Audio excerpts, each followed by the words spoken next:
ঘুম থেকে উঠে আমাদের বৌদির একটা বড় চিন্তা, আজকে সকালবেলা কি নাস্তা তৈরি করব।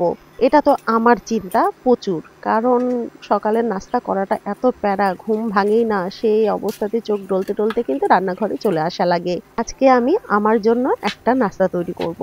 ওদেরকে ভাত করে দিয়েছি, বাবা আর ছেলে মিলে ভাত খেয়েছে। আমার আজকে আর ভাত খেতে ইচ্ছা করছে না, জন্য ভাবলাম নতুন একটা কিছু ট্রাই করি। নতুন কিছু বলতে স্বাভাবিক রান্না, একটু নতুন করে।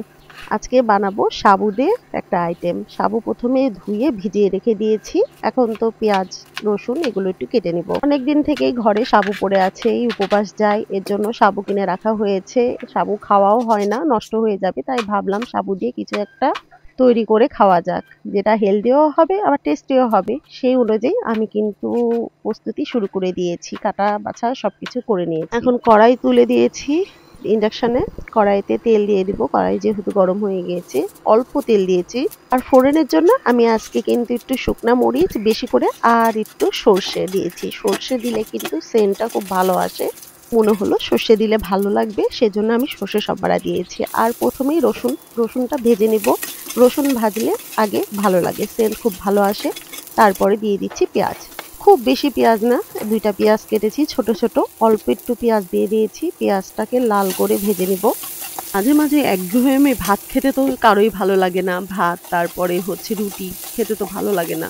আজকে ভাবলাম নতুন কিছু রান্না করে দেখি কেমন লাগে। ভালো লাগে তাহলে পরবর্তীতে কিন্তু আবার আমি ট্রাই করে দেখব। তো কথা বলতে বলতে পেঁয়াজ ভাজা প্রায় শেষ, পেঁয়াজ ভাজা হয়ে গেছে। এখন একটা ডিম দিব, ডিমটাও ভালো মতো একবারে ভেজে নিব। আমি জানি না জগা খিচুড়ি কি রান্না করছি, খেতেও বা কেমন হবে। ডিমে হালকা একটু লবণ দিয়ে দিলাম, লবণ দিয়ে ডিমটাকে ভেজে নিব। দিক থেকে আমার বর মশাই বলছে আমাদেরকে ভাত খাইয়ে তুমি কি নাস্তা তৈরি করছো।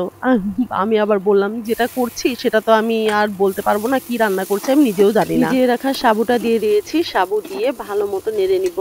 সাবুটা বেশি নাড়লে মনে হচ্ছে একবারে ঘ্যাতা লেগে যাচ্ছে, তারপরেও সাবুর ভিতরে হালকা একটু লবণ আর একটু হলুদ কালারের জন্য দিয়ে দিচ্ছি। যদি হলুদ না দিই তাহলে কেমন সাদা সাদা হয়ে থাকবে, এই জন্য কালারটা যেহেতু ভালো আসবে তার জন্য একটু হলুদ দিয়ে দিয়েছি। হলুদ দিয়ে একটু ভালো মতো অনেকক্ষণ ধরেই কিন্তু আমি সাবুটাকে ভেজে নেব।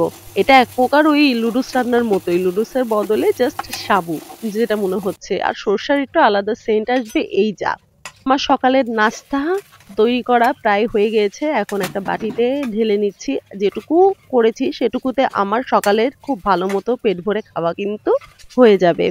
মাঝে মাঝে কিন্তু এরকম রান্না করলে ভালো লাগে, তাই না? দেখতেও অনেক সুন্দর হয়েছে, আর একটু ঝাল ঝালও হয়েছিল, খেতেও কিন্তু অনেক টেস্টি হয়েছে। আমি নিজে রান্না করেছি বলে বলছি না, আসলে অনেক টেস্টি হয়েছে। আপনারা কিন্তু ট্রাই করে দেখতে পারেন। তো রেসিপিটি এখানেই শেষ করছি। কেমন হলো অবশ্যই কমেন্ট করে জানাবেন।